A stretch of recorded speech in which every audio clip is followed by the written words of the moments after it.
رات اس apartment building پر پھیلائے اس کے سارے بھید ڈھانکے ہوئے تھی۔ اپارٹمنٹ کے اندر نیم اندھیرا سا تھا۔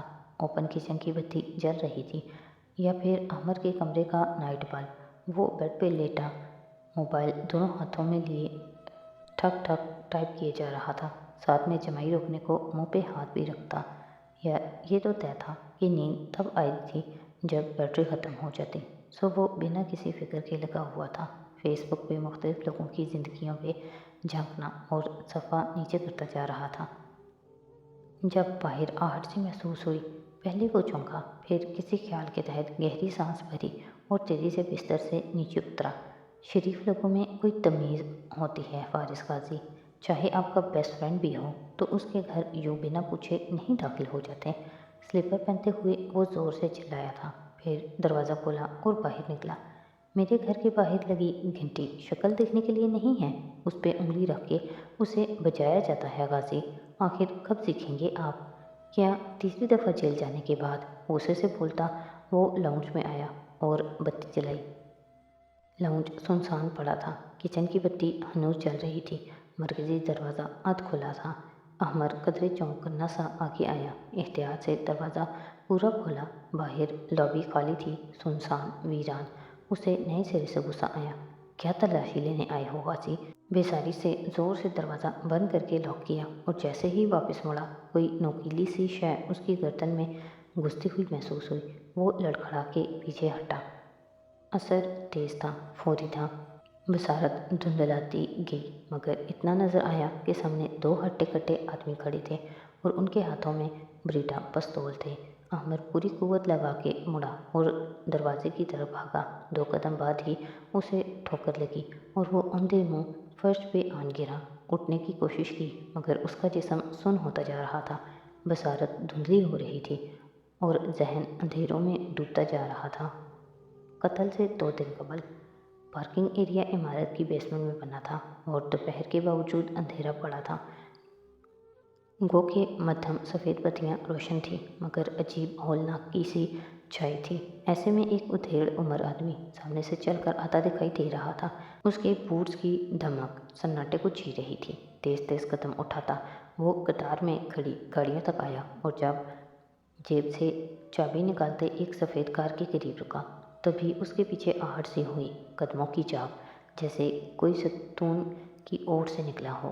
ریموٹ کا بٹن دبا کر کار ان لاک کرتے اس نے مڑ کے یوں ہی دیکھا تو ٹھہر گیا۔ ستون کے ساتھ کھڑا نوجوان جیبوں میں ہاتھ ڈالے فرصت سے اسے دیکھ رہا تھا۔ مدھم اندھیرے، مدھم روشنی کے ملے جلے ماحول کے باعث ادھیڑ عمر آدمی نے آنکھیں سکیڑ کر دیکھا۔ وہ چہرہ شناسا سا لگتا تھا، مگر کون؟ جب میں ٹین ایج میں تھا تو میں نے ایک ریسرچ پڑھی تھی، اس کے مطابق بچہ اپنی پیدائش سے لے کر پہلے 6 ماہ تک بلیک اینڈ وائٹ دیکھتا ہے، اسے رنگ نظر نہیں آتے۔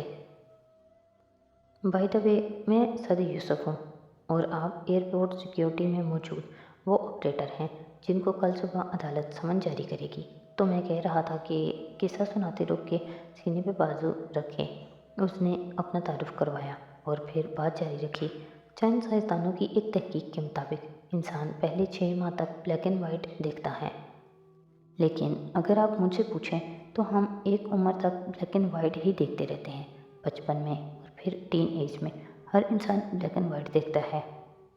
گڈ گائز اور بیڈ گائز، نیک لوگ، گناہ گار لوگ۔ ہم اگر کسی ایکٹر، اسکالر یا سیاستدان سے محبت کرنے لگیں تو اس کو ایسا سفید مجسمہ بنا دیتے ہیں کہ اس میں خامی نظر نہیں آتی، اور جب خامی دیکھ لیں تو اسے دیکھنا بھی چھوڑ دیتے ہیں۔ لیکن مسعود صاحب، جب ہم میں سے اکثر لوگ میری عمر کو پہنچتے ہیں تو جان پاتے ہیں کہ یہاں نہ کوئی سفید ہے نہ سیاہ، سب سرمئی ہیں۔ کوئی گہرا سرمئی، کوئی ہلکا سرمئی، کوئی نیلائی سرمئی، کوئی کم گندھلا، مگر بے داغ کوئی نہیں ہے۔ مسعود ادھیڑ پن میں کھڑا ایک یکٹک اسے دیکھ رہا تھا۔ چابی ہاتھ میں تھی اور نظریں اس پہ ٹکی تھیں۔ ساتھی بولتے بولتے قریب آنے لگا۔ قدموں کی جھاگ نے پھر سے خاموشی کو چیرا۔ لوگ کہتے ہیں ہماری چوائسز ہمیں ڈیفائن کرتی ہیں، اور وہ انتخاب جو ہم کرتے ہیں وہ یہ فیصلہ کرتے ہیں کہ ہم کون ہیں۔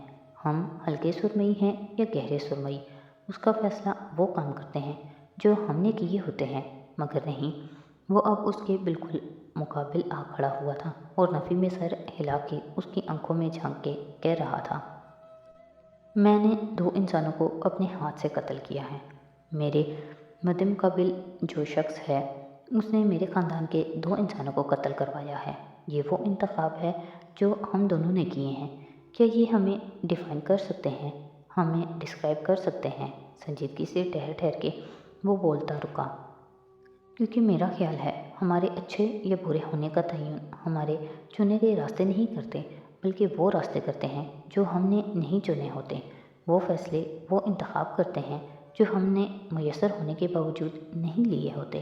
ہاشم کردار نے 2 انسانوں کو قتل کرنے کا انتخاب کیا، مگر اس کے پاس دوسرے راستے بھی تھے۔ نیب میں کیس لڑتا اور خود کو بری کروا لیتا، یا پھر اگر فیصلہ اپنے خلاف آتا تو پلے بارگین کر لیتا، پیسے واپس کرتا اور رہائی مل جاتی، یا پھر وارث قاضی پہ چند الزامات لگوا کے اس کو جاب سے نکلوا دیتا، یا پھر دہشت گردوں کے خلاف وعدہ معاف گواہ بن جاتا اور اس کو فوج خود پروٹیکشن دیتی۔ یہ وہ راستے تھے جو اس نے نہیں چنے، اس نے قتل کا راستہ چنا۔ مگر جب میں نے 2 قتل کیے تو میرے پاس دوسرا راستہ یہی تھا کہ خود کو مرنے دوں۔ میں نے اپنی جان بچائی، سروائیول کو چنا، ان دونوں آدمیوں کو قتل کر دینے کو چنا، بنسبت ہلاکت کے دوسرے راستے کے۔ آپ مجھے اور ہاشم کو ایک ہی ترازو میں نہیں تول سکتے، کیونکہ اس کے پاس آپشنز تھے، میرے پاس نہیں تھے، اسی لیے میں یہاں آپ کو کچھ کہنے آیا ہوں۔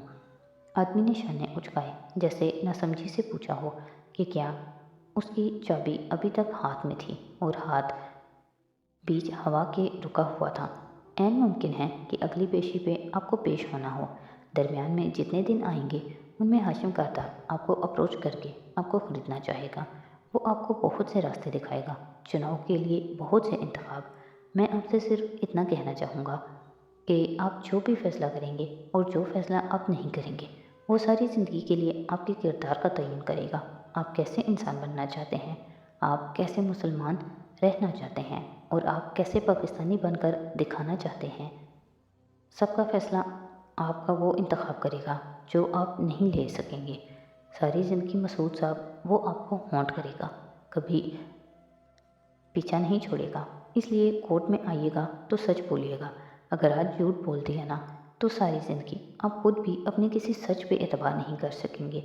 جھوٹے لوگوں کی ایک بہت بڑی سزا یہ ہوتی ہے کہ ان کو اپنی باتوں اور دعووں پہ خود بھی یقین نہیں آتا، کہہ کر بھول جاتے ہیں اور بھول کے کہہ جاتے ہیں۔ پھر وہ خاموش ہوا اور اس کی آنکھوں میں دیکھتے ہوئے الٹے قدموں پیچھے ہٹنے لگا۔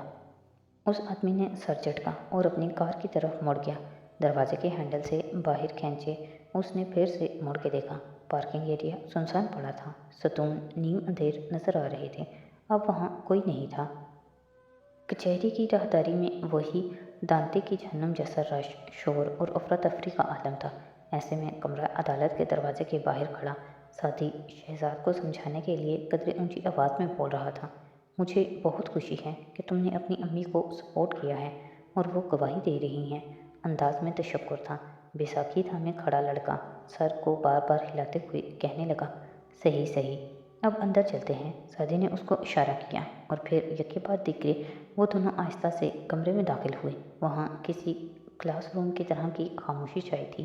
جج صاحب خاموشی سے کٹہرے میں کھڑی خاتون کو دیکھ رہے تھے جس نے سر پہ دوپٹہ اوڑھ رکھا تھا، اور وہ سامنے کھڑی زمر کے سوال کا جواب دے رہی تھی۔ اس کے نقوش اپاہج لڑکے کی مانند بنگالی سے تھے اور رنگت گہری سانولی۔ ساتھی اس کو لیے پچھلی کرسی پہ آ بیٹھا۔ آج فارس نہیں آیا تھا، البتہ۔ سادی نے گردن موڑ کے دیکھا۔ قریب میں چشمے والا آدمی خاموشی سے بیٹھا ساری کارروائی دیکھ رہا تھا۔ اس کو دیکھ کر عجیب سی الجھن ہوئی تھی۔ مسز عصمت، آپ کو پورا یقین ہے کہ آپ نے آپریٹر مسعود عالم کو یہ کہتے سنا تھا؟ زمر پوچھ رہی تھی۔ جی، مجھے پورا یقین ہے کہ میں نے یہی الفاظ سنے تھے جو میں پہلے بھی بتا چکی ہوں۔